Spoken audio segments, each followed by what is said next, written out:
Hola, ¿qué tal? Les presento el siguiente trabajo titulado Asimetrías interhemisféricas en el volumen de giros y surcos en sujetos adultos, variación asociada a sexo y edad.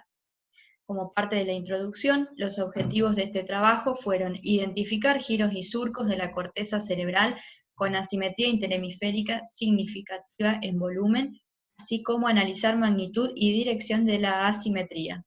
Y por otro lado, evaluar la relación de la asimetría interhemisférica en volumen de estos giros y surcos respecto al sexo y edad en nuestra muestra. Como materiales y métodos entonces, nuestra muestra estuvo constituida por 152 imágenes secuencia T1 de voluntarios sanos, diestros de ambos sexos, de un rango de edad de 18 a 58 años y pertenecientes a la población local bonaerense. Las imágenes T1 fueron parceladas de manera automática a través del programa FreeSurfer, que nos permitió entonces preprocesar las imágenes y luego durante el procesamiento utilizar un atlas probabilístico denominado Destrio, que nos permitió dividir a la corteza cerebral en múltiples parcelas, las cuales se corresponden a giros y surcos. Y finalmente, a través de este mismo software, pudimos cuantificar de cada parcela para cada hemisferio los valores de volumen, que son los datos que utilizamos para nuestro trabajo. En el análisis de los datos entonces, primero lo que hicimos fue calcular el índice de asimetría para cada sujeto y luego el índice de asimetría medio para cada parcela, y utilizamos técnicas de estadística multivariada.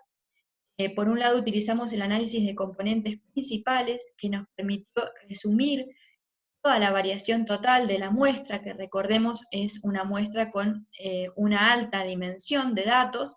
Hablamos de 74 parcelas para cada hemisferio de 152 sujetos.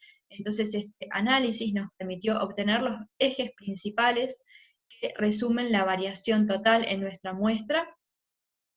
Utilizamos otra técnica de estadística multivariada denominada análisis de regresión múltiple por mínimos cuadrados, o PLS, que nos permitió identificar aquellos giros de la corteza cerebral que más covariaban en su índice de asimetría con la edad. Por último, utilizamos una ANOVA para evaluar la relación entre los índices de asimetría de cada parcela y el sexo y la edad de los sujetos. Pasando a los resultados entonces, el análisis de componentes principales nos permitió discernir dos ejes principales de la variación. En el primer componente principal vemos cómo los datos se separaron en relación al sexo de los individuos, es decir, del tamaño cerebral, quedando entonces los individuos masculinos con forma de triángulo y los individuos femeninos con forma de círculo separados.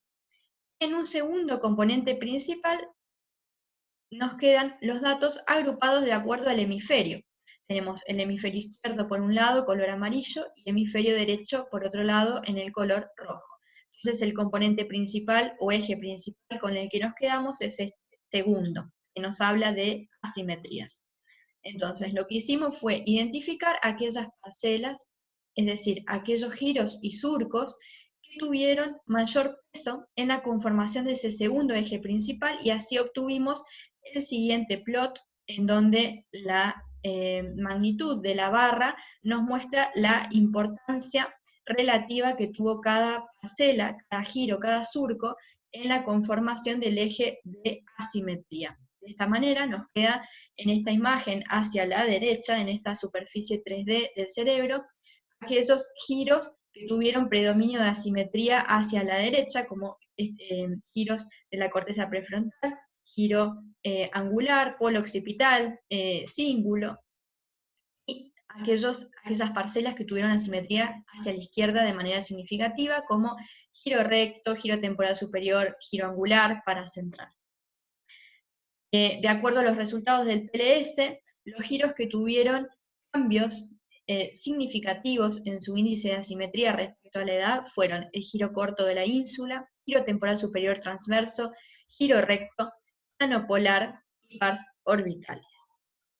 En cuanto a los resultados del ANOVA, pudimos identificar que la influencia del sexo sobre el índice de asimetría fue significativa en los giros fusiforme, giro temporal inferior y medio, surco circular de la ínsula, surco de Jensen, surco intraparietal, surco colateral y surco lingual. Y en estos box plots lo que podemos visualizar son las diferencias en estos valores de índice de asimetría de acuerdo al sexo, como por ejemplo giro temporal inferior, donde observamos una dispersión de los valores del índice mayor en los individuos de sexo masculino.